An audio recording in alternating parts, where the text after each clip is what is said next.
Voilà la vidéo de la fiche TO5 sur les additions et les soustractions de nombres décimaux. Alignement des virgules et des chiffres de même ordre. Pour additionner ou soustraire deux nombres décimaux, on peut poser l'opération. Il faut alors aligner les virgules et les chiffres de même ordre. Le chiffre des unités sous le chiffre des unités, le chiffre des dixièmes sous le chiffre des dixièmes, et ainsi de suite pour placer les deux nombres.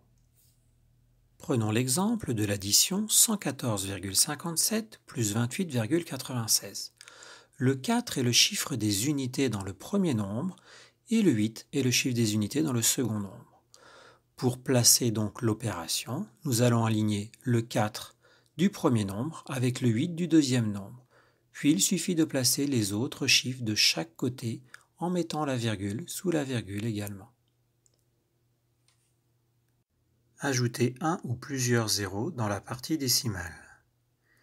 Il faut écrire des zéros manquants pour faciliter le calcul.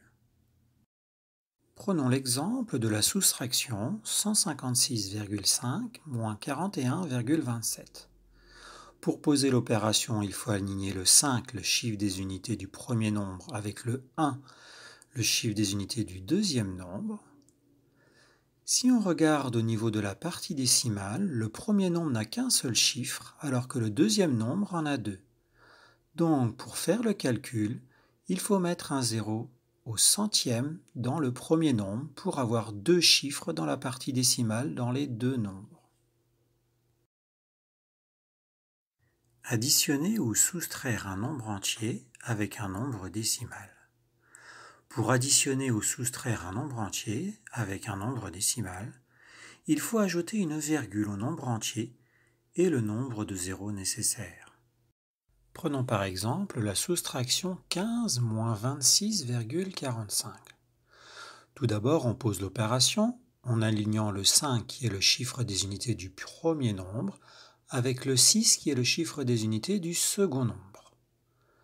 Si on regarde au niveau du premier nombre, c'est un nombre entier, donc je n'ai pas du tout de partie décimale.